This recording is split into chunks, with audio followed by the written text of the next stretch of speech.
Hey everybody, welcome back to Backlog Banter. I'm your boy Abram, joined as usual by Tucker, Ride Me Like a Weird Deer, Hazel, and we're here today to finally review Pokemon Legends Arceus. But before we Oh yeah. do, if you want to tell us your thoughts on Pokemon or anything else at all, be sure to join our Discord link as usual, top of the description down there. Like the video, subscribe to the channel, and ring the bell, because if you don't, Junichi Matsuda will do something bad. But Oh Tucker, no. That's terrible. We gotta stop him. and You vague, must subscribe to and, Backlog Banter. and vague, so if he does something, it'll be your fault. That's a great point. That's a great point. No culpability on the part of Backlog Banter's hosts, Abram Buter and Tucker Hazel. Tucker, Legends Arceus is out. It's been out for a couple weeks now. We've had time to play it, marinate on it, to really, as though we were in a slow cooker, be infused with its essence. And now we're being served to you on a platter. So I suppose what I'm asking you is, what do you think of this game? This review is coming out at an interesting point, in both of our lives. Not only have we played the game, both to completion. We're both finished the story of the game, rolled credits, but the game has been out for longer than we're used to taking to review something. It has been about 2 weeks since I last even touched the game, because I played like 30 something hours of it within a week and a half. And then I was like, all right, I got other stuff to do in my life. But I feel that this review, it's kind of good that we've taken this long to simmer on it, because I have taken copious notes by thinking back through my own thoughts, looking at my gameplay hours, looking at what other people are reviewing, taking bits and pieces from everywhere.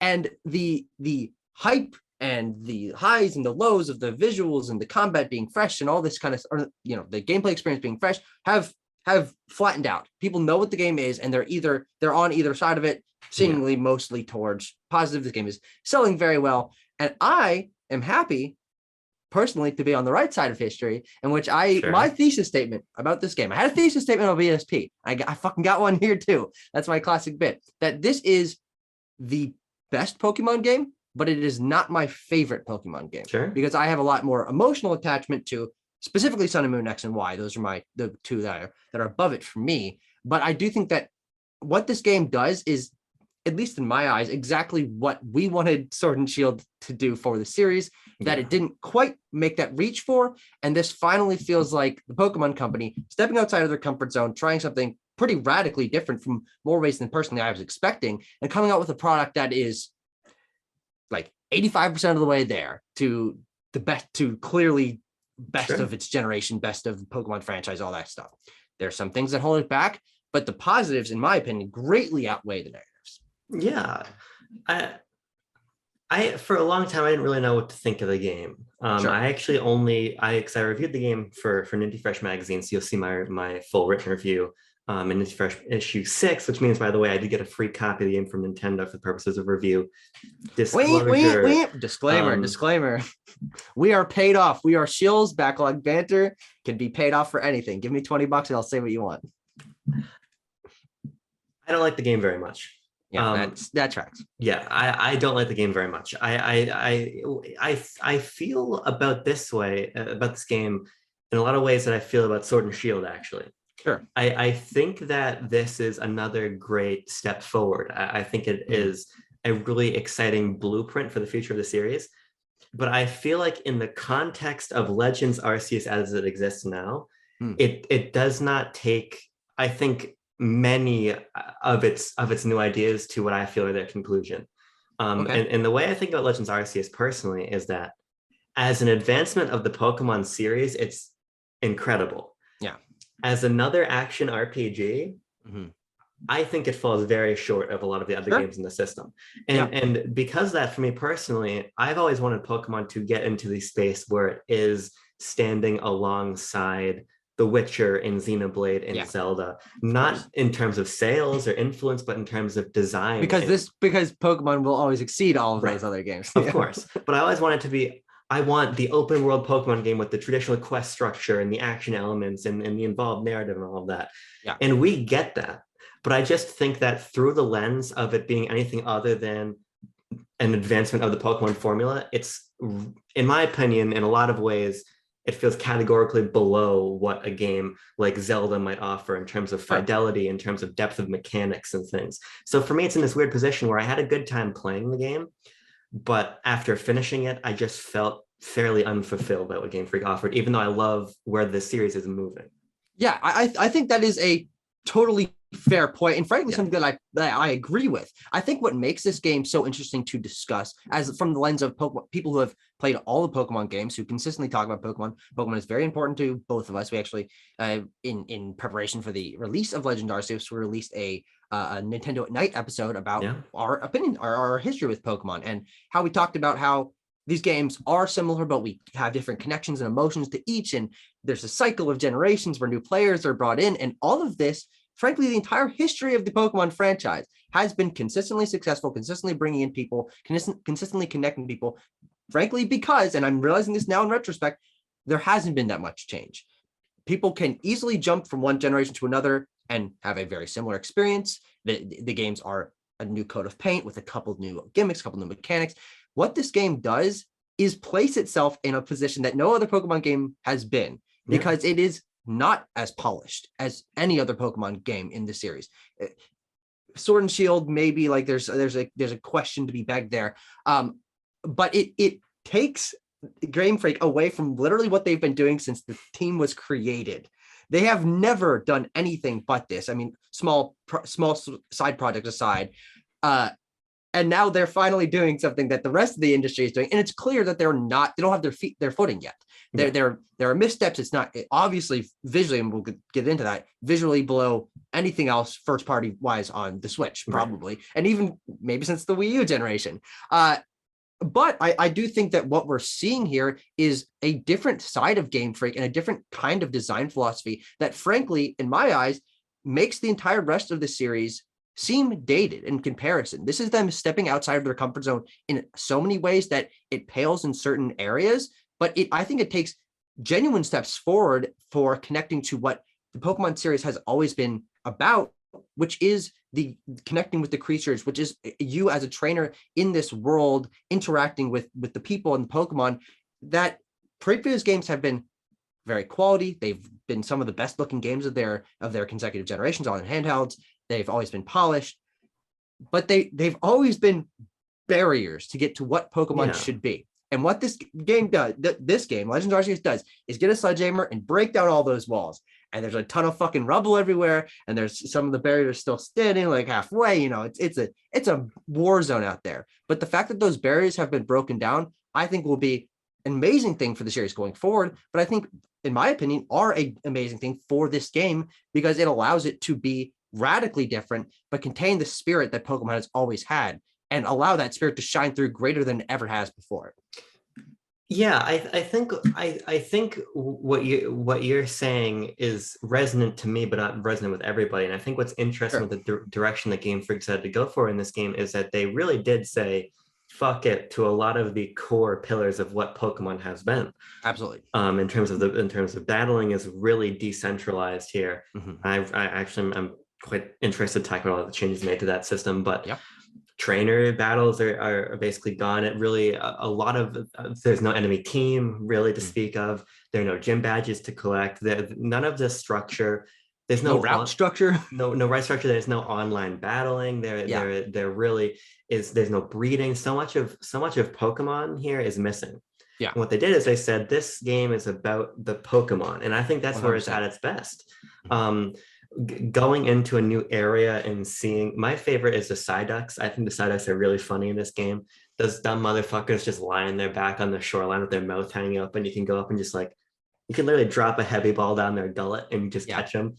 But you go up to a Starly and it's gonna fly away instantly. I think there's this real sense of life here, and I agree with you. It does return to kind of like the most compelling part of Pokemon, which is the idea of being in the world with Pokemon. I think that is where this game is pretty much an unequivocal success. 100%. It's interesting to think of back in the day, you know, we weren't alive then, but 90s, Pokemania, people saying, oh, look at this world with all these creatures. And, you know, maybe one of them is a ball, maybe one of them is a pile of goo, but it's really fun because you can trade with your friends and there's a collection aspect to it. And the cards and the anime and everything's tying together to create this sort of oeuvre of family and friendship and exploration and all this stuff. But when you really break it down, obviously the older games were much more restrictive in this way, but these were pixelated sprites sitting on the thing, and You picked your six Pokemon team, and you never saw the rest of them again. You were aware they existed. That was about it. You use a super effective move to knock out the one that you ran into in the grass, but you didn't want to really care about, so you just get rid of it. All these things, in my opinion, looking back at them, they weren't issues at the time, but I'm realizing that it did decentralize Pokemon as creatures, Pokemon as aspects of this world. They were obstacles getting in the way of you getting to the next town, of getting that next gym badge, of completing the Pokedex. If it is completing the Pokedex, it's you throw a great ball at a weak Pokemon. Congratulations, it's caught. You never have to think about that Pokemon again.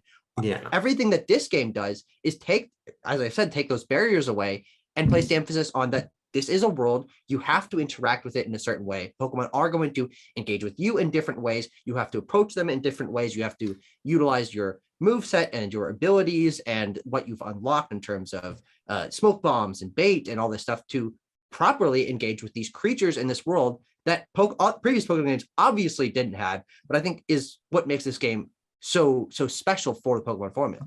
See, it's interesting to say that, because this is one of the points I think we're going to disagree on. I don't know if it's going to be the most, but I think that the game succeeds in that stepping away from the Pokemon as the sprite with the stats attached to it. Yeah. You see their behavior in the overworld. You can take them out of the Pokeball and they'll sit there and you can talk to them, and your different team members like babble back and forth. Yeah, that's all great. Mm-hmm. But I think that the game's mechanics don't always live up to that, because you can make a smoke bomb, you can make these things, but I basically never used them and never felt at a disadvantage because of that. I think that the majority of Pokemon, in my experience, you can throw an Oran Berry to distract them and throw a Feather Ball at their back and it'll catch them. And if it doesn't, you can go up and battle them and you can weaken them and you can catch them with a regular ball. Yeah, I think that there was an opportunity here, and I feel like opportunity is something I'm going to bring up a lot here. But I think there was an opportunity to make it so that you really had to deliberately approach each Pokemon differently as to how you capture. Sure. Because I love the new capture mechanic, as we're going to talk about. But I think there are elements not on a conceptual level, not on a world building level, but a mechanical level that sort of betrays that sense of organic existence of Pokemon. Because ultimately, if I can just catch them all in the same way, then I think you lose a little bit of that magic. No, I can certainly see that. I think that is a point where there's a balance that should be improved in future games. Powerful Pokemon, if you want to stealth up to them, and you'll need to use a smoke bomb in order to do this. Those sort of things I think can be ironed out. There is a question to me of, okay, if you need to use a smoke bomb to get up to something, what happens when you do get up to it and then it attacks you and then you're in a battle and you can just catch it with a Pokeball in the battle? Right. Yeah. Like how do they actually design each Pokemon to require these things, which is something that maybe they couldn't really get into because they need to focus on polishing the capture mechanics, the throwing of the Pokeballs, the animations in the overworld. I think they put their design philosophy and their resource time towards, frankly, the most important aspects of nailing down this is the bedrock, the foundation to set things upon. But I think what the flexibility I'm talking about comes from the fact that that is true. It does boil down to you can do that, but that is obviously not necessary. There's a lot more choice in how you approach Pokemon. I personally I was like you back in the day. Wow, so naive. I wasn't using any of the baits or the smoke bombs or anything like that for 75% of my playtime. And then I'm like, you know what? Why am I not engaging with these mechanics? I might as well try them. So I made myself a bunch of smoke bombs. I made myself some bait, and I found that there actually is ways to approach these situations that are more dynamic, more fun. You can take different approaches to things. It isn't required, but I think the fact that those options are there allow you to interact with the world in the way that you want to, that foregrounds player agency and creates more dynamic situations for you to play around in. I think what this reminds me of a little bit is when we were talking about Halo 2, and you're saying, well, why would I fight anybody if I can run past them? Yeah. I think that if the game allows you to do something, it ends up being on the game's onus to fix that problem. Sure. And I find myself just thinking that, you can engage with those systems, but if I'm never asked to, I'm probably not going to. Because this is a game where you have to catch a shit ton of Pokemon. Yes. And so if I can just throw the Oran Berry and then throw the ball, I'm most of the time simply going to do that. Yeah. But I think about if we're trying to bring the Pokemon world closer in parity to real world animal ecology, like if you're trying to lure in, if you work in a nature preserve, and you're trying to lure in a bird or a fox, you're going to have to do that entirely differently. Yeah. And I think there's just there would have been such a compelling idea of, because you have to craft unique bait for the noble Pokemon. And I love those noble fights. I want to talk about those. But imagine if you had to gather particular berries and then turn those into a bait. And the only way you could get that Starly to even come down out of the tree to throw the ball at it is if you placed the bait and it got in the grass. And then the Starly sees it and comes and pecks it. And then maybe you can throw the ball. I just think that there was ways to further that feeling of reality when I see this fields rolling along the coastline or whatever, right? Because that's so organic. But then I have to have a mechanical interaction with them that just doesn't quite live up to that. So I wanted to check on this because I actually there was an element of this game that I didn't interact with, which is the specific types of bait that different Pokemon prefer. Right. They each have on their Pokedex page, they like bait based on leaves or salt or rocks, or I can't remember what it is, but there's different versions. And I never interacted with them because I was like, you're right that I would just use an orange berry. I would use something to distract them. But there is something, I just pulled it up on a website here.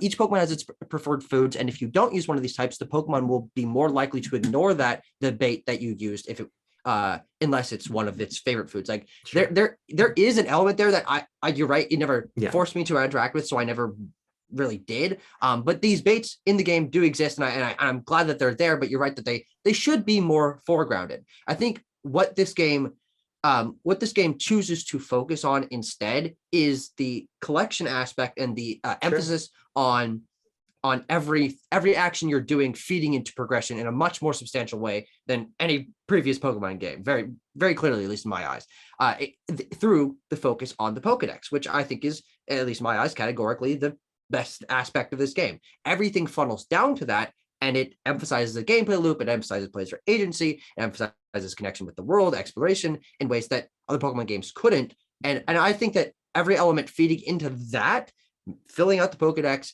doing it the way you want to, approaching each Pokemon differently to fill out that Pokedex page is where the design intent was headed. That's where everything funnels into. So that does leave, okay, bait you don't require certain baits to get certain kinds of Pokemon.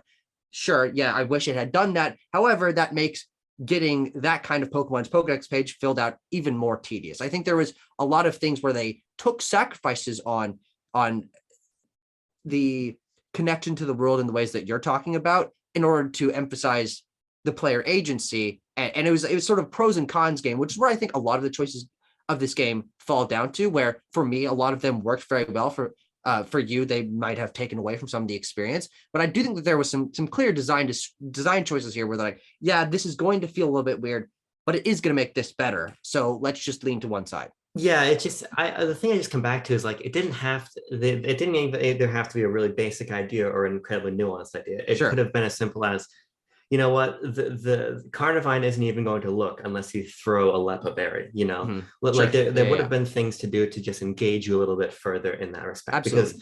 Because the other pillar I want to talk about, which basically every system I'm going to talk about, is I am both going to say that I love the concept, the execution just doesn't quite work for me. Sure. And that I think the coolest idea in this game is the resource collection, because something that I've always thought was the Pokemon series is just missing was the idea of your Pokemon doing things other than walking with you or battling with you, right?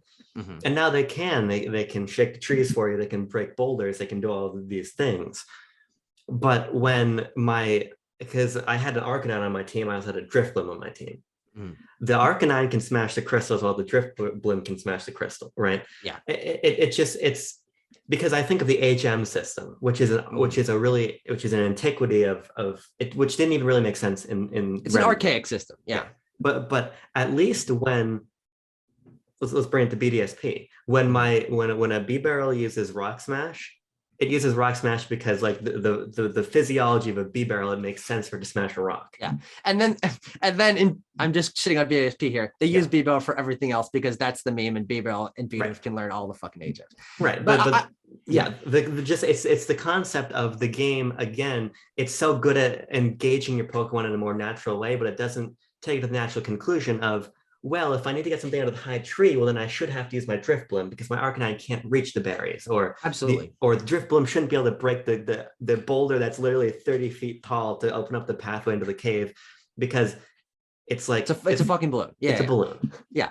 Here's the thing. I've come around to what we talked about this in our first impressions video, and I think there's actually a really interesting balance that could have been struck here. And I think this is another one of those design choices where Game Freak decided to lean into player agency and flexibility rather than the realism, which is something that you're emphasizing, and I think rightly so. I think what they really should have done here, because if they leaned all the way into what you were saying, and you need a flying Pokemon to get the berries, you need a rock Pokemon to smash the rocks, it ostensibly becomes the HM system again. And it de-emphasizes player flexibility by saying, no, if you want to be out in the world and collect berries, you have to have this kind of Pokemon on your team. And that's something that I think they recognize. Okay, if you're researching all rock Pokemon on your team, then you can't get any berries at all. And that makes you like, shit, okay, now I gotta go all the way back to the camp and get the flying Pokemon if I want to get berries. Like they clearly put some emphasis on it needs to be flexible, because if you're out in the world, you have to be able to continue engaging with the gameplay loop without sacrificing that gameplay loop. I think what really they should have done is a balance between that, is not all or nothing. Something in between is that flying Pokemon, you get more berries from trees when you attack the tree. Rock Pokemon will get more ore out of an ore thing. If you're using a flying Pokemon on ore thing, you'll get one ore. Like, you're not getting nothing, but obviously a ground Pokemon or rock Pokemon are going to be better at extracting tumblestones out of the ore. I think there's a balance there that would have somewhat satiated what you're talking about without entirely blocking out the player flexibility. Yeah, no, I think that there certainly could have been a compromise. I think the problem with the HM system is that it was so fucking annoying to unlearn HMs. There was a lot of I think a lot of the problem with the HM system was its implementation. But I think about, and by the way, this is going to be a full spoiler review. Yeah. When you get to the end of the game and you've been ostracized from Jubilee Village, Cylian gives you an Abra you can use to teleport and change your Pokemon. Yeah. I think it would have been as simple as you can recall a Pokemon from your pastures in the field. So you need, because think about it this way. If the name of the game is to collect as many Pokemon as you can, I really think the game should have gotten as specific as only a Machamp is strong enough to smash the boulder to get into this passageway. Sure. But you're incentivized to collect as many Pokemon as you can, so you have the Machamp. And then you have an option in the UI or through an Abra to immediately teleport your Machamp from the pastures to the field. Because I just think that, again, the game has so many good ideas, and it has a gameplay loop that is so fluid, but it doesn't do enough to add depth to that. Because there are ways to bridge this gap. No, I completely agree. I think that what you're talking about sort of melds the idea of you sending out your Pokemon and then giving experience from that. I think that's maybe where your solution wouldn't really feed into that gameplay loop. But I agree with you. I think that I would personally take the sacrifice of, okay, I can't send out my Rowlet to destroy a rock and get experience from that. But if I summon a Pokemon from my pastures, then maybe it'll get experience from that way. I think what they could have done is meld this idea with the Poke Ride from Gen 7, which is you got to hop on a Sharpedo to go in the water. It's a Sharpedo someone gave you, but it's a Sharpedo, and that makes sense in the context of the world. I think you're right that there's a balance there. Again, I think really what I'm reading into this is they made these sacrifices. I think they recognized that would have been something, but I feel like Game Freak made a choice to be like, hey, we know people would be frustrated by this small element if it takes away this little bit and just adds like a little bit, like a little pebble in the shoe to like annoy you. And I'm like, let's just take out the pebble. Let's not worry about it. It's a pros and cons going to take away from the connection and the realism, but it helps other things. Yeah, I actually really like your pebble in the shoe analogy. I'm just going to take it and use it differently, because I feel like basically all of my issues, well, the battle system is my one huge issue with the game that I want to talk about. Sure. But I think that a lot of my problems with the games are just pebbles in the shoe, but I'm just putting more and more pebbles into my shoe. I'm like, what the fuck is happening? I got to empty out my shoe. And you've been using this term connection and realism that I think the game strives for.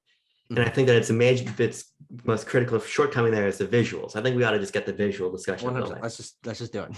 I think the game is unacceptable. I think the game is technically, categorically unacceptable. it's fucking nasty. Like, Yeah.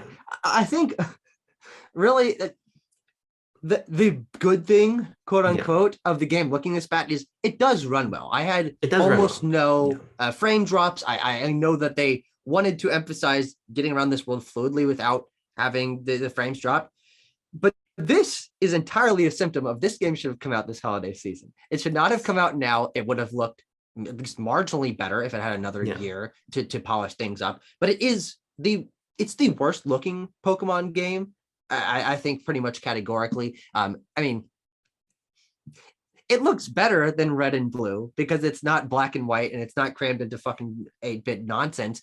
But also, Red and Blue are some of the best looking games on that system. You know, but I think this game needs to be knocked points, needs to be discussed about how bad the visuals look. I think when what quote unquote matters ends up looking fine. The character models are solid. The Pokemon models are better than they have ever been. Their animations are good. The game is fine. It's not great in any aspect, but it's fine in the areas that matter. But when you're flying around your Bravia or riding on your fucking weird deer and everything is popping in and the trees have this weird shadow texture, I was like, oh my fucking God. It's just jarring to look at. Yeah, I literally have screenshots on my Switch where like there's white artifacting lines around my character model at certain points. Yes, exactly. But I made this when you're in a cave, especially, it's like Diddy Kong in fucking DKC1. I remember complaining that in our Donkey Kong Country, he was like, why are there little white pixels around his borders? Like, okay, well, because it's a 3D model and the rendering engine isn't like, it's a fucking SNES game that's really powerful. This game is not powerful. Those pixels around your fucking character model should not be happening in a 2022 game. And not with the resources that are at Game Freak's disposal. 100%. I think you are 100% right about the game should have released this holiday. I think that, in my opinion, the game goes up an easy point. Full point if it releases this holiday. Yeah. Because I think about it this way. I like basically every open world game on Switch runs poorly. Other than the only game that has even just open areas that looks and runs well is Monster Hunter Rise, which is a fucking miracle game. I think Dragon Quest 11 also. Okay, sure. We'll just they're a handful. Yeah, they're a handful. Skyrim runs good. It's Skyrim's from 2011. Yeah, I know. But I think about this. You look at Xenoblade Chronicles Definitive Edition, and I look at the game often because my roommate's playing it literally constantly. Sure. The game has egregious pop-in, egregious pop-in. But games like this, games like Switcher, games like Breath of the Wild compensate for their technical shortcomings with dense and dynamic worlds and environments. And Legends Arceus does not have those. No, I think what becomes really disappointing about the technical fidelity is that there's nothing that compensates for it. Mm-hmm. The game looks like dick hole, and there's no other way around it. Yeah. But I can excuse that if that lacking fidelity comes at the cost of ambition in your environmental design. Yeah. But here I don't think it does.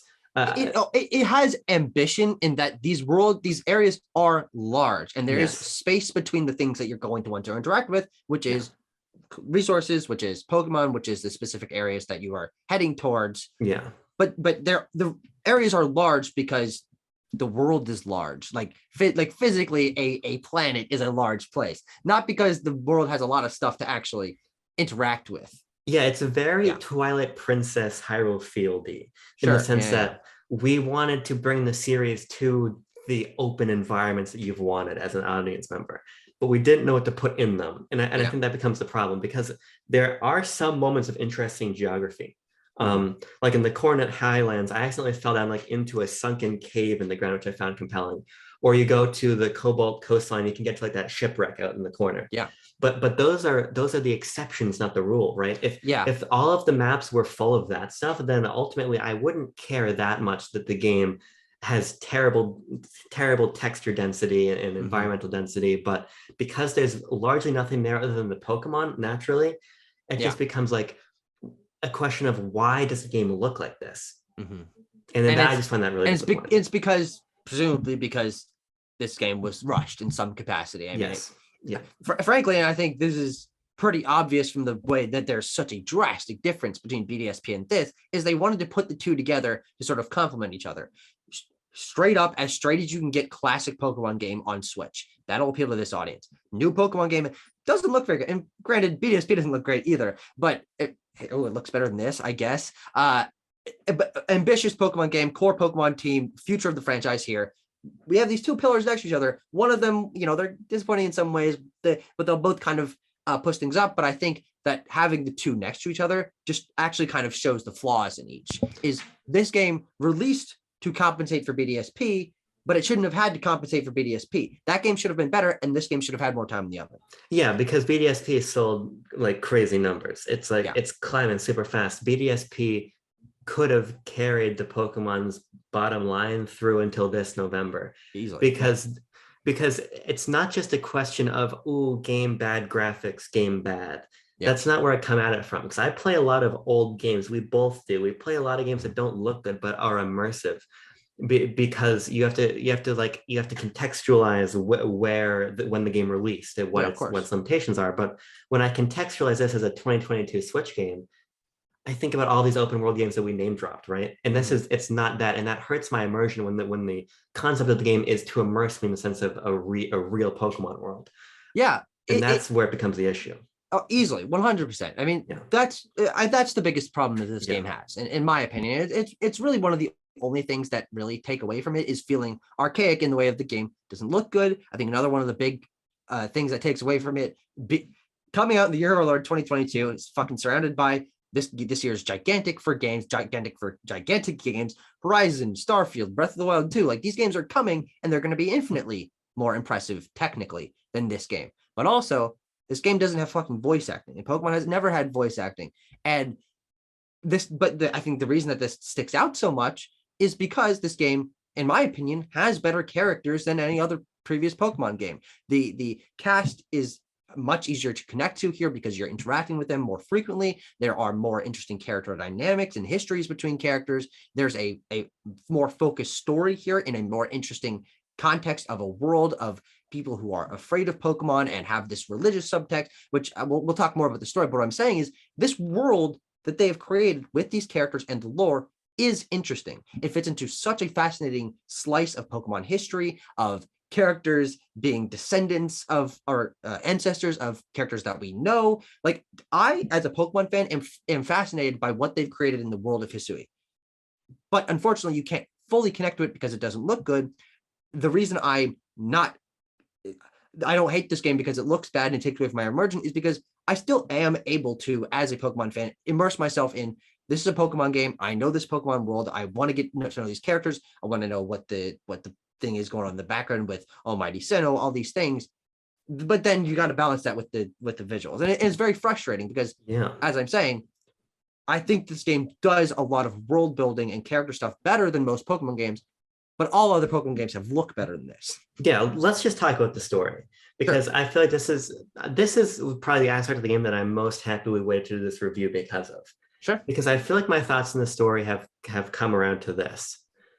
As people who have watched our other Pokemon content will know, I don't really care for the super involved Pokemon stories typically. Yeah.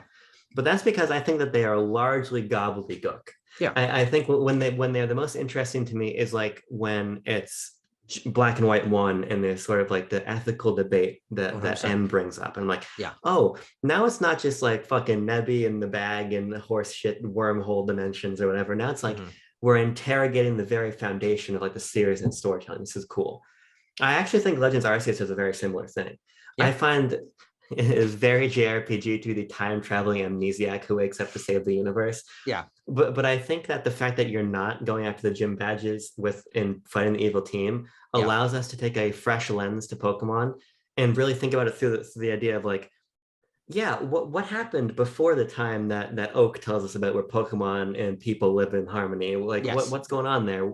What can we glean? And I think we disagree a little bit about how deep that storyline actually is, but I think that conceptually it's really cool, and I like that. And I've come around to a lot of the characters, but I think that I don't care about the story here because the game is presented in a very flat respect. My issue with the story is its presentation, not its content, I think, because the lion's share of these contexts of these cut scenes are almost entirely expository dialogue told through slow camera pans and repetitious animations and very static sequences. 100%. This to me is an enormous problem, again, in the year of our Lord 2022, because you can write an interesting script, but if I'm here and I'm just slamming the A button to try to get through text that just isn't selling the sort of life that these characters are trying to evoke, I disconnect immediately. I found myself losing track of what was happening in the course of the conversation because there was nothing for me to grab onto. The difference in storytelling technique between X and Y in Legends Arceus is way too small. Yeah, sure. Yeah, and the technique of how it's delivered to you, and you've reached a point in the game. You are going to stop at this intersection and talk to these people, and they're going to tell you what they think, and maybe someone will boop, boop, boop, run up in the background and go, "Hey, something's going on." But you're right; it is very simplistic. I think maybe the reason I don't take away from it that much is, and unfortunately, this is something that I have to admit as a Pokemon fan, it's how it's always been. I shouldn't expect more. Of course, I should expect more. Games can tell more engaging expository scenes with better animations, with more different camera angles, with better character animations. These certainly should be implemented. I think that voice acting would have made that pretty much obsolete because at least you would have gotten more emotion out of these characters. But doesn't even have that to lean back on. I think, again, the reason I'm excusing it, quote unquote, I'm agreeing with you that it is certainly a problem, is that I did find this story to be compelling. The way that it reframes you interacting with the Pokemon world, not only through the gameplay of it being the first Pokedex, but that being the core concept of the story and your interaction with the world and your relationship with the characters around you is a lot more interesting than you being the 10-year-old from Pallet Town and having to get the gym badges.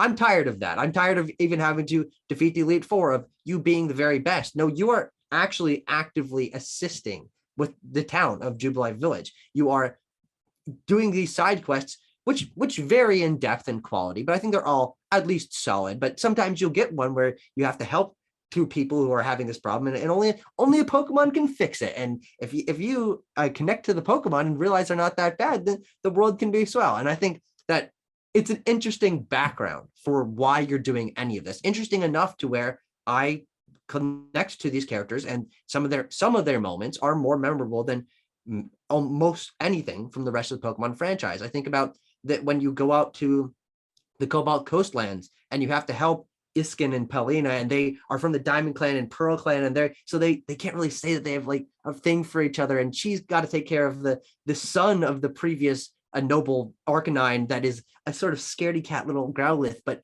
he shows his mettle at the end of the day and saves the other Growlithe, and then evolves into an Arcanine. It's like this moment with this Growlithe and these two characters is a more compelling human story than almost anything we've gotten in any other Pokemon games, because it strips away the nonsense of Mega Evolution and time travel and all this crap, and focuses on, no, these are people who are having this problem, and this is the Pokemon that's having this problem. Like that Growlithe is probably the most well-developed Pokemon character in the entire franchise. Yeah, I think these moments are great, but I just, again, it's mediated by that presentation. Yeah, because you say Iskin and Palina, and I'm like trying to remember who they are, because I just the characters are so full of life and all really well designed. I like the character designs categorically, but it's like I can't put a face to the name and to the character arc late in like a precise way, because I can't hear their voice, or I can't even really see them move. I was making the joke in Discord. I was like, the characters walk into frame and they do their one animation they're allowed to have. Yeah. And unfortunately, that is not as reductive as I'd want it to be. Like what's his name? Gaelic is the guy. Oh, yeah. He's the guy's obviously Wulfric's ancestor. Yeah, who comes into frame and just squats, and that's his one thing. Yeah, and it's kind of funny, but it's like, this is where it feels super X and Y to me, because you had the space on the 3DS cartridge to give him one animation. How can you make the most out of the least? Where it's like, CD Projekt Red can tell me a 70-hour high fantasy narrative here with so much more life than this, right? And you could say it's uncomparable, but I disagree, because this is Game Freak and this is Pokemon, and this is an amount of money and a franchise of a level of respect and importance that almost nothing else is on. Yeah. Gaelic should be allowed to do a lunge if he wants to, Yeah. And so that's just why I just can't I can't get behind the story, even though if I was reading the Pokemon Legends Arceus book, Yeah. then I might care more because I think that is really interesting. I think my final point on the story is, and why it's so important to me, for part of my enjoyment of this game, is that even if it is presented in this weird way and it does feel limited and there's fucking voice acting and all this stuff, it does reframe your interaction with the Pokemon world enough to where I am, for the first time in my life, first time as a Pokemon fan, actually interested in seeing how my actions are affecting other people, instead of just going from story point to story point, because that's literally the only place I can go, and because the routes lead there and everyone's telling me you gotta go beat this gym, you gotta go do this. I do feel like there's a much more natural progression here, and the way that your interactions with Laventon and Ray and Silene and Kamado, like, these are characters that you're interacting with consistently over the course of the story at a pretty normal clip. Like, you're not, they don't disappear for a huge amount of story, and their relationship to you does change over the course. Most of them have character arcs, and I think that makes it interesting enough for me to want to go out and complete get a new star on my rank, and then come back and see how Silene reacts to that and get the little jingle. Like, there is a lot more compelling structure here because of the structure of the game, because you are able to see these characters multiple times, because it's not railroading you from point to point, from area to area. There is a lot more flexibility that allows the story to be more engaging from that respect. Yeah. Again, as will become a refrain, when whatever Game Freak does next, as by building on this foundation, is going to tell a compelling story. And I don't want these concepts to then be applied back to, and now here's the badges in the, what's the rumor right now, what it's going to be inspired by London or something. I don't forget the generation. We already had that. That was Motostoke. Yeah, I don't fucking remember. But people are like, "Oh, Generation 9 is gonna be about X. It's gonna be about whatever." I don't want. Italy or Greece, I think. Oh, yeah, no, you're India, right. maybe.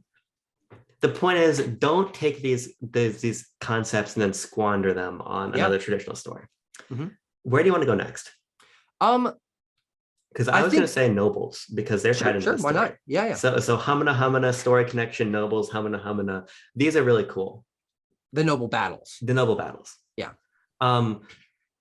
Okay, it's time to do it. We have to talk about the combat in this game. Sure. Because if anything comes close to shattering any semblance of enjoyment of this game that I have, it's the turn-based battles. Sure. Which is frustrating, because I think the noble battles are really fun. Okay. Even though I think that sometimes they become just visual horse shit, because I don't think the idea to make the enemy blindingly yellow was necessarily a good choice. Very strange. But they're really fun because they engage the capture ball throwing mechanic in a different context. Yeah, of course. I love how, because there's always the threat in the overworld of you being attacked by a Pokemon. Mm-hmm. And that happens, but you can just kind of run away. Like, I was never killed by a Pokemon when I was playing. But when you're fighting one of the enraged nobles and they're fucking throwing literally everything at you, there's a real threat between the player and the Pokemon, and that's super cool. And I just think that the action emphasis there really works, because it fits within the ethos of the game. The turn-based battles do not. Okay, well, let's talk about the nobles first. Focus on the nobles for a second, because I agree with you. I think that what they finally realized is that a lot of gym battles are cool because the puzzle leading up to them is at least somewhat memorable, at best. There's a couple that are great. Most of them are horseshit. A couple of them are kind of fun. But the trainer battles themselves are usually just harder trainer battles. They're not particularly unique. I mean, sometimes they'll have an iconic team, but mostly it's the situation that you're put in, and that you know in your head, I've reached the gym. This is crazy, but you beat them in a try, maybe two, and you move on with your fucking life. I think what's interesting about the noble battles, and why for me they're a lot more engaging from multiple angles than any gym battle I've ever done, is that this is not the strongest guy in the town that for some reason the politics fucking center around. This is a strong Pokemon that the people of the area respect, and they've got a person that's guarding it. Like, from a story concept, already more interesting. But then you're fighting the Pokemon itself. We're not fighting, but you're trying to quell it, which I think is an interesting way to reframe why this Pokemon's attacking you. I found that not only from that respect makes it more interesting, but the fact that this is an entirely different kind of combat than you're doing in the rest of the game makes them significantly more memorable. And each one is not incredibly distinct, but distinct enough to where you know that you're fighting Cleavor versus Avla versus Electrode. Like they're different. There's not that many of them. They don't overstay their welcome. They are significantly harder than any other previous Pokemon battle, maybe Cynthia and BDSP and like Ultra Necrozma aside. But like I do think that they're the pinnacle of Pokemon boss battles because from a concept perspective, from a gameplay perspective, they're very unique and a lot of fun to do. Yeah, I agree categorically. Yeah. Can I talk about how I think that the turn-based battles are horse shit now? Sure. And then I'll defend you or defend against it. Yeah. So here's my problem. I think that the battle system should not even been in this game. Sure. I think there's a much stronger version of Legends Arceus where there are no turn-based battles. Okay. Because the first thing is there really are not that many training battles in the first place. Yeah. And when there's probably like 20 scripted ones. Yeah. And when they show up, they feel incredibly arbitrary. Mm-hmm. It's like, hey, you're going to leave town? No, you're not, because we're going to battle. Mm-hmm. Or it's the same trope of you think you can quell the noble. I don't trust you. If you beat me in battle, you can do it, right? I think you could have very easily substituted out the few battles that there are for something different that fits more with the game's mechanics. Sure. Because when I actually get into battle, I think that it just doesn't work for me anymore. Because first of all, and this is you're gonna have to fucking buckle up for this one because I got to get a lot off my chest right now.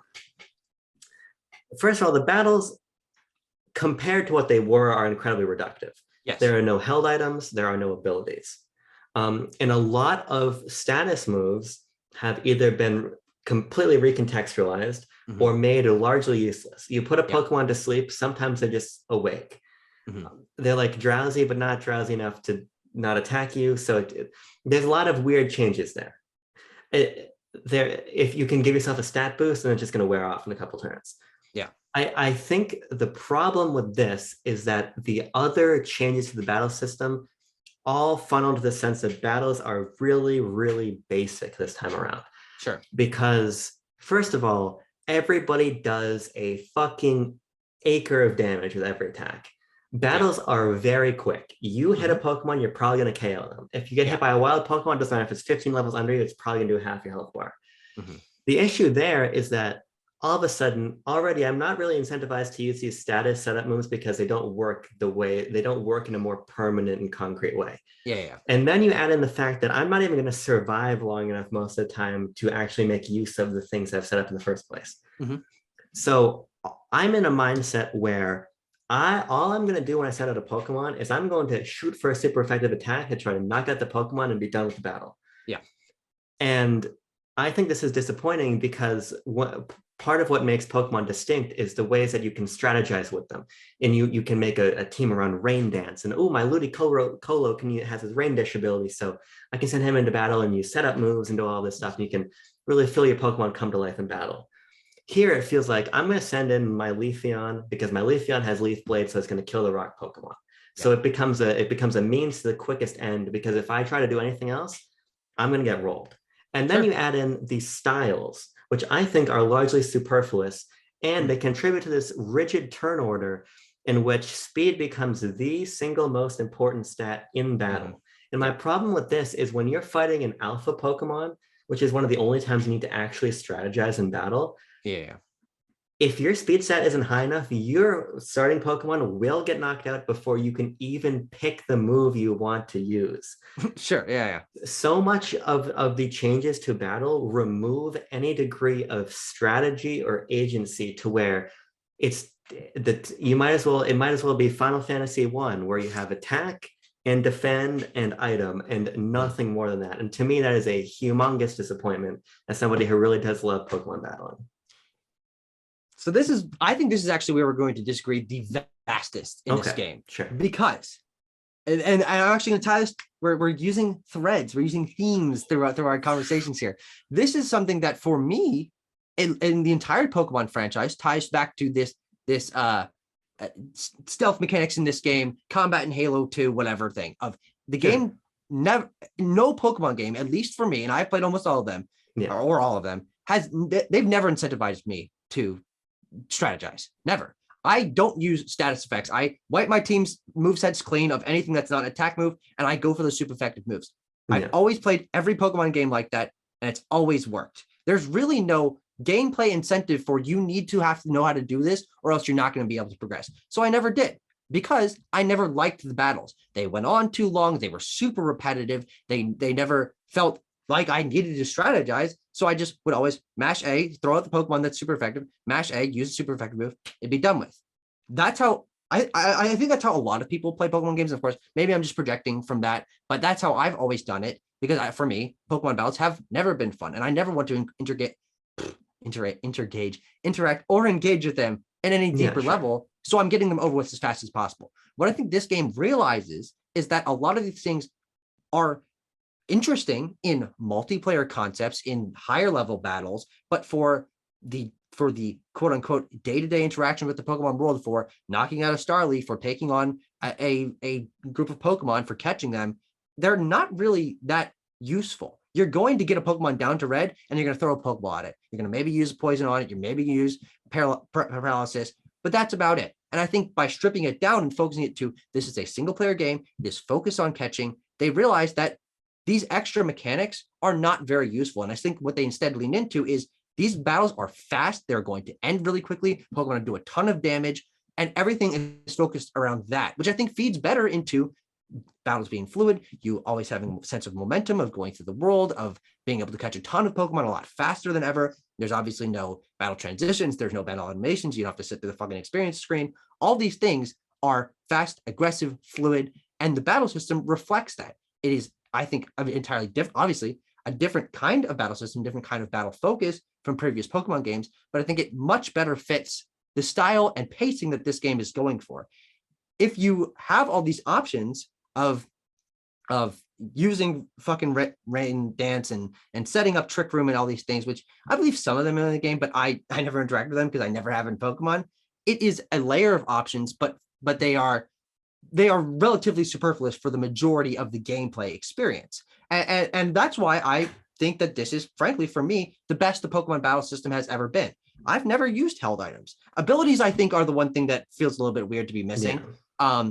But even with the strong and agile style, they do lock you in. The speed thing, everything locks you in. I don't necessarily see that as a negative thing, because it does show you that order. You can change that order by switching out a faster Pokemon, by using agile versus strong. And what the agile and strong moves do is incentivize you to have a Pokemon in your party for longer, to get more variety out of how you can approach a battle situation. By, if you want to knock out a Pokemon quickly, you can use a strong style on even a move that's not super effective. If you want to get out multiple kinds of moves, you can use agile style. There is a flexibility to this that I think fits for this aggressive battle system that the game's design flows towards. And I think all of that sort of meshes together to make a battle system that works for this game. It wouldn't work for other Pokemon games, but for a game where battles, especially with trainers, are very clearly not emphasized, taking out these elements allows it to be more focused on what works best for this gameplay style. See, I see where you're coming from. I just think that you're speaking from the how most people play the Pokemon battles, probably on a casual level, and that's totally fine. But what was always compelling with the battle system is that if you wanted to roll under leveled, you could strategize and do whatever the hell you wanted. Sure. Yeah. The reason I had so much fun against the BDSP Elite Four is because I was like 15, 20 levels under them. Mm-hmm. And I was setting up Trick Room and I was doing all of this stuff. There was the opportunity to have the time in battle to breathe, to set up, to do these things. Yeah. But if you didn't want to, the modern experience here is basically the antidote to that, of just, you're going to have enough XP across your team that you can just hit the super effective moves and be done. But there is room for your approach to battles and my approach to battles to coexist. Sure. I just think that the new battle system, while it certainly favors what you're saying, it completely edges out the sort of battling experience I wanted to have. Yeah, that's true. And because of that, I just don't think that it's a really equitable way, because I wasn't given a substitute. If I was given a different type of nuanced battle system, that's totally fine. I'd much rather have to approach Pokemon battles in a completely different way that still asks me to engage on a different strategic playing field. But now they're just asking me to use no strategic playing field. Sure. Which it contributes to the flow and the quickness. And I love throwing out my Pokemon. We fight right there in the overworld. But again, it just comes back to then, well, why not just do something entirely different with the combat? If you're already going to gut so much of the depth of the system, why not just, you even do like a Xenoblade World of Warcraft Knights of the Republic, like more cooldown based, super action oriented combat system. There were just ways to change combat to fit the tempo of the experience that didn't feel like they were leaving other people just completely out in the dark. Sure, yeah. I think it'll be interesting to see how, obviously, this game structure, and I think we'll probably do another video about how this is going to impact the future of the series, but it'll be interesting to see how they meet in a middle ground of people. It seems maybe I'm kind of projecting, people kind of enjoying this aggressive, fast, damage heavy, super effective focused battle system versus what you're talking about that the Pokemon series always having that option for depth. I think that, again, and I can only talk about this from my experience, not having those options didn't impact me at all because I wasn't going to engage with them. Regardless, the games have never forced you to interact with them. So frankly, I don't know how a lot of those systems work, even though I've been playing Pokemon since I was fucking 6. So not having them there didn't impact me. And frankly, I'm kind of glad that they didn't have to reframe everything around the agile style and the strong style, because maybe then some of these things you're talking about would have conflicted with that, and they wanted to focus on this one thing. Again, it's a pros and cons game. I think that's what a lot of the choices in this game are. Obviously, they worked differently for both of us, but I think what Game Freak realized is we've got a totally new gameplay format here. Battles need to be faster to keep momentum going. Let's strip out what isn't needed and leave it focused. And I think that focus is why I appreciate this game's design philosophy so much, and why I think it's one of the best Pokemon games, because it recognizes some of this stuff is fluff. A lot of people don't engage with this. So let's drop by the wayside and focus on what this game is best at, which is where I think, it ended up going, at least in my experience. Yeah, sure. I don't know where to go next. I was trying to rack my brain for like a smooth transition, but I don't really have one. Let's see. What's still poking around in your head here? I got my list here.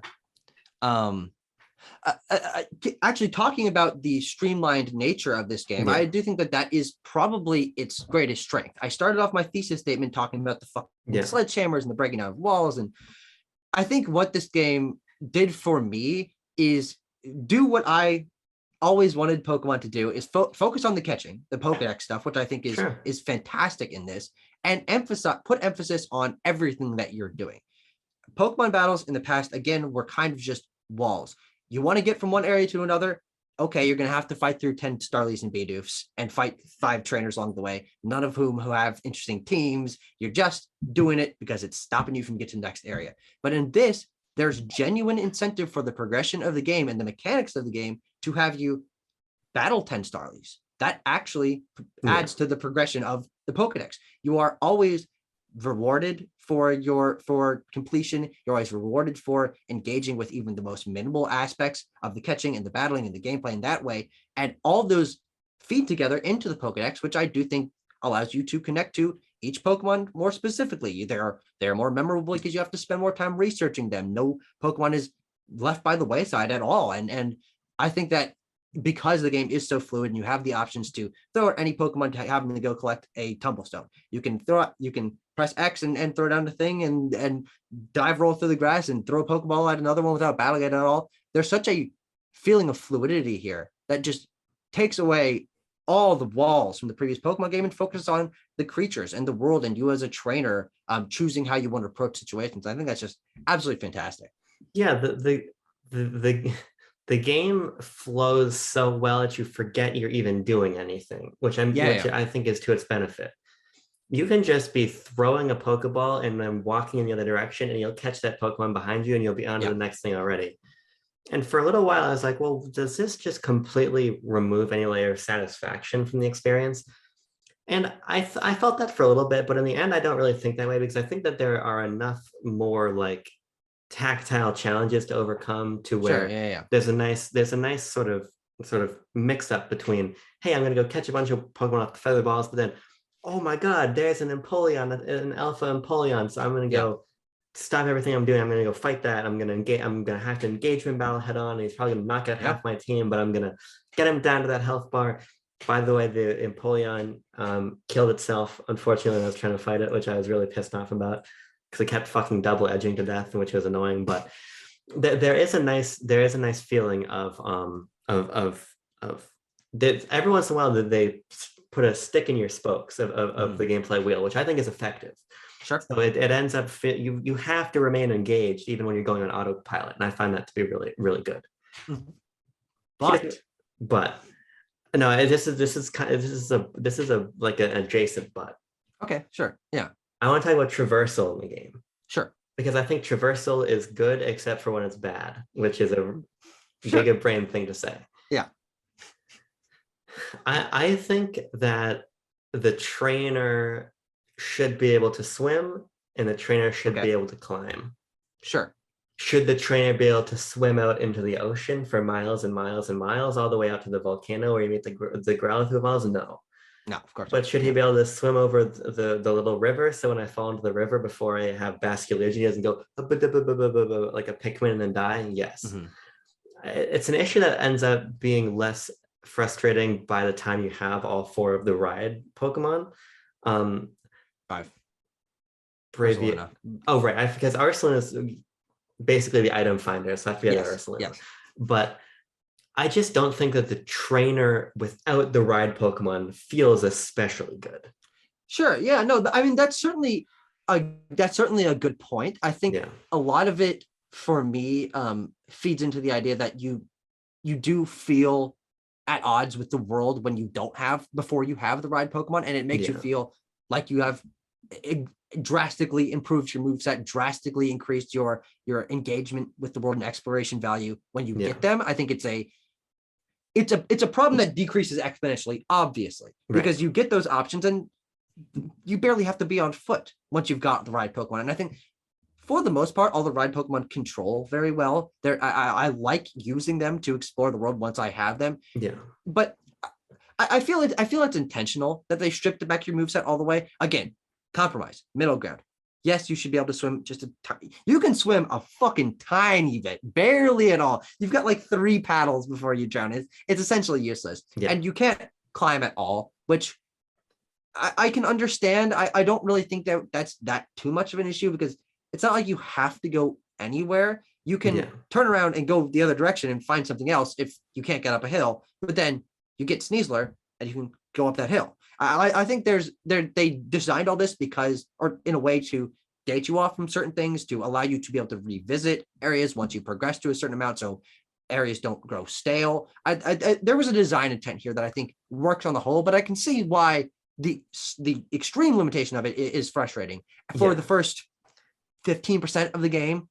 I just think, but I think it's certainly the biggest issue in the early to like mid game before you have everybody. But it's like I don't expect to have Breath of the Wild's climbing stamina system, but I expect that if there's like a little bit of an incline, I don't need to Skyrim hop up it, right? I just feel like in the year of our Lord 2022, if you're designing a world in a way where I can jank my way up a cliff, give me an option so I don't have to, or be more deliberate about that. Yeah, clearly you can't get up. And there's moments where clearly there's an item or a resource up on top of something that you can't reach. So I'm like, okay, I'm going to revisit this with my ride Pokemon. But I think that gating what feels like more basic traversal, just like quality of life traversal behind the ride Pokemon just doesn't quite feel right. Yeah, I mean, totally fair.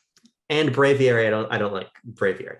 Braviary is a little weirder than I would want. Yeah. Braviary, I think, in a game that largely doesn't compromise for a younger audience in terms of like mechanics, Braviary definitely feels like a compromise because Braviary can't really change altitude. True, you have to dive to change altitude. Yeah, but then you can't undive. You have to like get on the ground and then get back up in the air. It's like I get that flying controls are complicated, but it's like if you're gonna let me fly, let me feel free when I'm flying, and I just don't. But on the whole, I think the right Pokemon are good, and I think it's funny that you get in Sneasler's backpack. God, that is fucking hilarious. Yes. By the way, and it sort of a small point, but I do think that what this game does introduce, in my eyes, almost the perfect amount of new Pokemon and new forms to be interesting. All of them are well designed. I like all the new Pokemon designs. I especially love when there was an evolution that they hadn't talked about that we suddenly see show up as a or form show up as a noble Pokemon or a ride Pokemon. Like, this is fucking crazy. Like, this is one of the more interesting moments of finding a new Pokemon I've ever experienced in the Pokemon series. And so I think they struck a good balance there. Yeah. I do wish there had been like 10 more. And again, maybe if they had done that, I would have wanted 10 more. Like, this is obviously the smallest amount of new Pokemon we've ever gotten from any single release, but I like what they added. I think it gives Hisui a unique flair compared to Sinnoh, and I like all the designs. Yeah, Overquill is my fucking man. I love Overquill. Overquill is cool. I wish I hadn't gotten spoiled on the fact that the starters have a different final evolved form, because I got spoiled on that. I don't really like Samurot's, to be honest. Really? I think it's way better personally. I like that he becomes dark type. I think that's cool. But maybe it's just because Samurott is like one of my favorites. Even like you fucked with my boy. What happened to him? But see, I don't like Oshawott, and I don't like Samurott, but I love Duat. So now Hisui and Samurott is superior in my eyes. Sure. Personally. I mean, Duat is certainly the best of the three. I think. Yeah. Duat's fucking awesome. People shit on middle evolutions way too much, man. Well, because I think a lot of them are horse shit, but there's a couple of really good ones. That one's really good. I'm a big Bayleaf fan. I think Bayleaf is very good. Yeah. The one other thing that I want to mention is I think the soundtrack is good here. I don't think it's great because there's less areas with iconic music. You're not forced to stay in a certain area to hear this tune happening over and over again. That makes, I mean, Pokemon soundtracks have always been very good, but they become iconic because you were forced to spend so much time in certain areas because there are more walls gating you off. But I think for what this game does, the soundtrack is very good. I especially love how they've recontextualized themes from the original games. Especially one of my favorite just musical moments in this game is when you use your ride whistle and it goes, and I'm like, and I'm doing the fucking Diamond and Pearl opening screen in my head. And there's also a another musical cue from that opening thing that is used when you get a new star on your rank. It's like da da da da da da da da da da. I'm like, yeah, I think they're cute. I have to say that I can't recall almost any of the music other than Jubilee Village. I really like the Jubilee Village thing. That's definitely a good thing. Yeah. I actually really like Jubilee Village in general. Yeah. I feel like the last major thing I want to talk about is just like the structure of the game. Sure. I really like Jubilee Village as a hub world. I think it's better than Kimura Village, which it is clearly ripping off. This game is very Monster Hunter-y, and which is to its benefit. I'm glad that Game Freak finally took some inspiration from literally other people. Yeah, and literally anyone else. But I think I actually think I would have liked to see Jubilee Village actually evolve a little bit more, because it does change. Yeah, I agree. There are new things that open up, but they're fairly minimal. But I do like being in it. I think it's got a nice vibe. I really love the idea of the Pokemon pastures. Even like the screenshots of like the fucking Palkia looking down at the fence. It's like you can't get over the fence. It's kind of wacky, but it's cute and clever. And as a diehard My Pokemon Ranch user, I like that. So I really do like Jubilee Village a lot. Yeah, it's definitely those moments where it evolves that feel the most special. Watching a new building be built, have someone new that you helped from a side quest, take up permanent residence in the town. There are a few small, there's a lot of side quests in this game, which I kind of want to touch on at the end. But there are a few side quests where you'll help them and then they'll set up residence and you can buy things from them. There are fun moments of evolution, but it's not to its natural conclusion of building your own house or building up defenses or actively increasing things throughout the course of the game. But I did find the entire village to be fun. I wish that you would have been able to ride maybe just weird deer around it, because it is pretty big and you're not that fast on foot.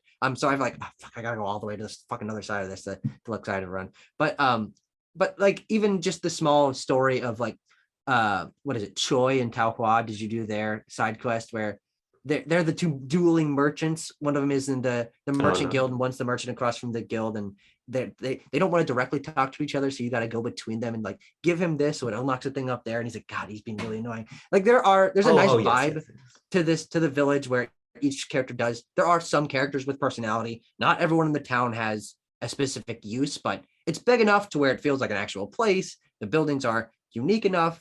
The vibe is good enough. Like I think it's one of the best Pokemon towns, not because it's exquisitely designed, not because it's got a ton of cool things in it, but because it is a more lived in place than we've seen before. No, I agree. I think it does. I think it does a nice job. Yeah. It's like with the requests. Sure. I think the requests are very superfluous. Sure. I feel like I feel like when I play, I'm playing Cyberpunk again right now, on PS5. Yeah, wonderful game. But that's the conversation another time. Like the best side quests in scope, in writing quality, are indistinguishable from the main quest. Yeah, and I think that by and large, that is just not true here. Of course, yeah. The majority of requests do boil down to give the person the item or the Pokemon they're looking for. And while they are sometimes framed in a fun way, like the which Burmy is the real Burmy quest, which is kind of fun, I didn't have to do it. I just had the Burmy on hand, you know? Yeah. I think it's just that the side quests are so surface level that it's like Game Freak wants to be more of a traditional RPG in Pokemon, and I think that's definitely for the better. Yeah. But it's like, this is lip service to side quests. How about some more really engaged ones? So that's something I really hope to see them improve on in the future. Yeah, I think they're good. I think the variety and scope of them is good. Some of them have multiple things that you have to go do. Some of them are, hey, I've already got this done. Not because, not for any particular reason, but because I've been engaging with the game a lot. So if someone wants me to complete a Pokédex entry, I'm like, fucking here you go. It's really no different. But there are some where someone's lost. They've lost an item. You have to go out to the world and find that item or defeat the Pokemon that's scaring fucking whatever. Like, there's enough variety and scope that I think I always found them fresh and exciting. And I think enough of them have a fun twist to them, have a fun character moment to them, where I was surprised that they even did that, frankly, because Pokemon's never had side quests. I mean, even just the collecting the Zygarde cells in Ultra Sun and Moon, I was like, oh, side quest in Pokemon. But obviously this is a lot better, and I think they're really fun, especially the Spiritomb one and the Unknown one. I think are great ways to incentivize exploration. The Unknown one is fucking crazy. How many Unknown did you catch? I didn't even bother because for me, it's like if the idea is to just go out and find the unknown, it's the same thing with a Spiritomb. I'm like, okay, I get it. That's just not the way I play. It's like, yeah, I could go find these things, but ultimately I don't really care about what's at the end of this path. It becomes just a passive objective, which I think is a totally fine way to make you say, hey, I'm gonna go out here and I'm on the other side of the river. Here's the Spiritomb thing, but like, that just does nothing for me. Sure. I mean, I don't necessarily mean that quest in particular. Like, what's at the end? What's at the end of the Spiritomb one is you get a Spiritomb. Like, that's how you get Spiritomb's Pokedex entry, is you have to complete this quest and collect all the bits. And that does incentivize exploration and does incentivize you coming back on the different mounts to climb up the cliff or fly over the thing to make sure you can get the piece. Like, it is different from anything else in the game. And I really enjoyed it because of that. Like, it was something else to keep in mind. Yeah, no, that's true. It's just like, as soon as I realized there's like 100 of these or something. Well, it's the same amount of trainers you have to meet in the underground. Oh, that's clever. So, which is why it's so high, because it was too high in the originals. But my thing is, like, I'm not gonna go and find 100 of these just to get a Spiritomb. I'm close. I'm fucking close. I think that a lot of my issue with the side quests come down to it is repetitious. It is busy work. It's the same way I feel with the Pokedex, but it's a thing of like, if it's repetitious busy work, but if it's the type of busy work you want to do, it's fun. It's just it's not going to hook me, because it's just like when they say, because if you want a shiny hunt in this game, if you want to fill the Pokedex page, you need to just collect a bunch of the same Pokemon, or find, to get the Spiritomb, you got to find all the Spiritomb bits. It's like, there was no better solution probably. But you're not gonna incentivize me to do that, because that's just not the sort of busy work in games that I find compelling. So I don't necessarily take issue with it, other than on a subjective level. Yeah, I'm just not gonna do that. Sure. I think the good thing is that the balance is there to where you don't have to interact with that stuff to get to the end of the game. Like, you beat it and it wasn't really an issue. I think what it does mean, though, is that this game has the best breadth of content, and especially post-game content, of any Pokemon game. It doesn't have of any specifically single player Pokemon game. There's not the trading, there's not the fucking battle frontier, there's aren't these things that are in other games. But I think what this game does for me is reframe what post-game content can mean, what breadth of content can mean.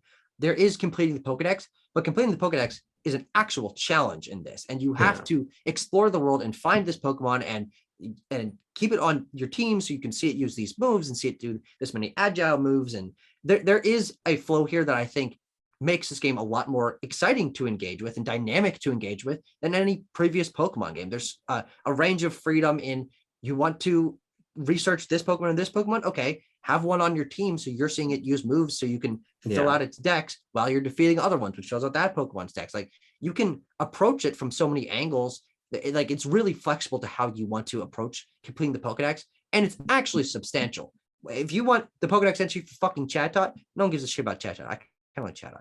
It's cool, but you have to see it use Sing this many times. You have to catch this many. Like, you can choose which ones of those you want to fill in. And another thing I do like is that there are some goals for each Pokemon that count for more points. So it's like, okay, your Oshawott needs to use Bubble like 20 times or whatever, but if you use Bubble, that's going to give you more points than seeing use Tackle. Like, there's a flow here and a design here that I think is really compelling and makes it's kind of the ultimate conclusion of how completing the Pokedex should be done, in my opinion. It makes it a lot more dynamic, complex, and engaging. I just keep going back and forth on this point to where I just feel like it's fine as it is. Sure. But my thing is, like, it does feel like busy work to me when they're like, watch my Leafeon use Leaf Blade like 10 times. Sure. Or like kill 4 Geodudes with grass type move, but then do it with water type moves. Ultimately, I kind of like the idea of holistically seeing what happens when these Pokemon do things, but I can't help but be like, how much more interesting would it have been if they had been super deliberate and thought, you want to finish Beediv's Pokedex?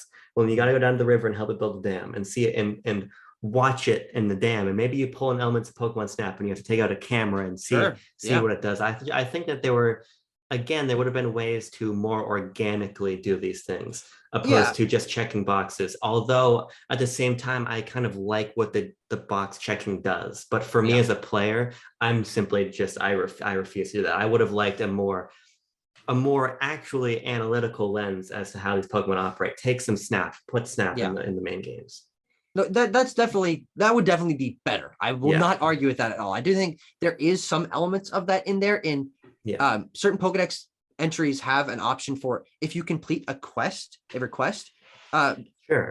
to this Pokemon, you get 3 points towards its Pokedex completion. Like, that is like, okay, they're talking to you about why Burmy is 3 different kinds, and that there are 3 different kinds of Burmy, and that it evolves into Mothim and Wormadam in this way. And then that is the analytical research of learning about this Pokemon. And if I wasn't a Pokemon fan, if I didn't know there were 3 kinds of Burmy, then getting that quest and having them say, hey, there are 3 kinds of Burmy, catch them, this is kind of funny little dialogue, that's learning about that Pokemon in a way that makes sense to completing its Pokedex page. And also a lot of the busy work, you're right. And I think, but the benefit to that is that a lot of it is backgrounded in a way that I didn't focus on many completing Pokedex pages, but they just naturally happened.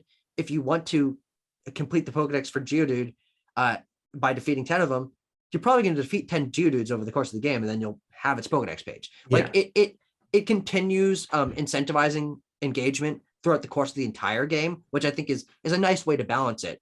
I've done a good amount of the post-game content. There is a lot of stuff that unlocks in terms of all the legendaries from Sinnoh, which, as you fucking know, there's a lot of them. Each have their own area and quest and side story, and you unlock the ability to engage with different things. Like, I think that the emphasis on the Pokedex makes the amount of time you can spend in this game and the variety of content you can see much wider than any of the other Pokemon games. Yeah, that's why I end up just feeling neutral on it, because I think you're totally right about what it adds to the game. I just can't help but wonder if you could have made it more deliberate. That's just kind of, it's the same way I feel about the request. It's like, could I have something more deliberate than completing a quest that I accidentally did already? Sure, that's a good point. So again, it's just like, for the future, I see more than like the battles from my perspective. I see why these choices were made.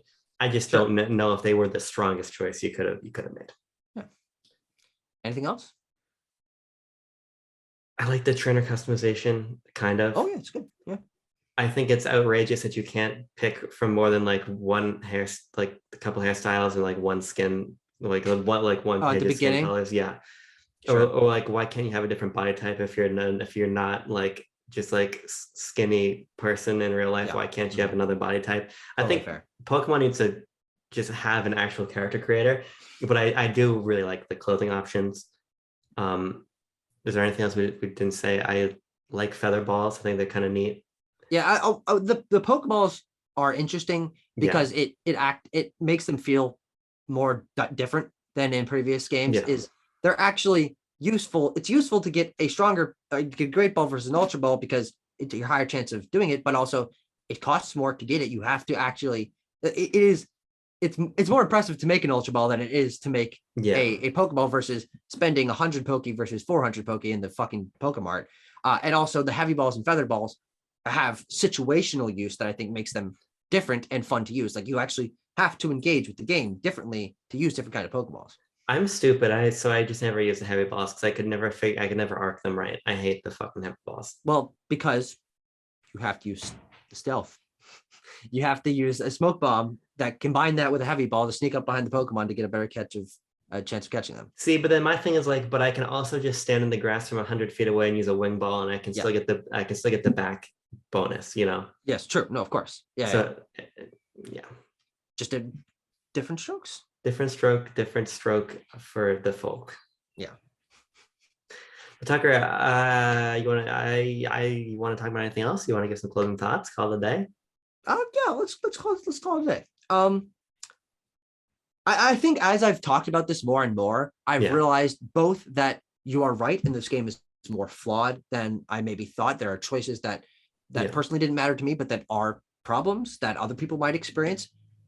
But also when I'm talking about this game from my experience, it does take the Pokemon formula and sand it down. It sands off all the bullshit and it makes a game that is more modern. It's not modern enough, but it's more modern than any previous Pokemon game. It is that ambitious, different step forward for the Pokemon franchise we've always wanted, pretty much categorically. And it signals that Game Freak, for the first time in their fucking history, is willing to do something different with this franchise. And from that angle, and from the fact that I enjoy almost all the changes that they made, and the graphics are really my only big issue with the game, this is, I do think that this is, I think it is the best Pokemon game. And I said that at the beginning, and that's because it does what I think Pokemon does best, is the world, is the Pokemon, is collection.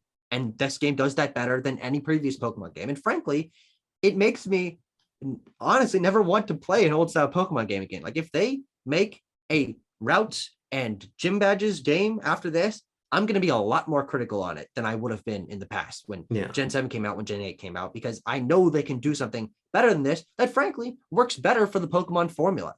I think that there's a balance that they can strike. This can be better. The next game hopefully will be better, but this signals a change and works so well for me that this is one of my top Pokemon games. It's, I think, one of the best Switch games. We've talked about how Switch games sort of find this balance between ambition and reaching a wider audience and trying something new for their franchises. This is definitely that for Pokemon for one of the first times in its fucking history. And it's very exciting because of that. And I'm so glad it's selling well. I'm so glad that most people are enjoying it so much.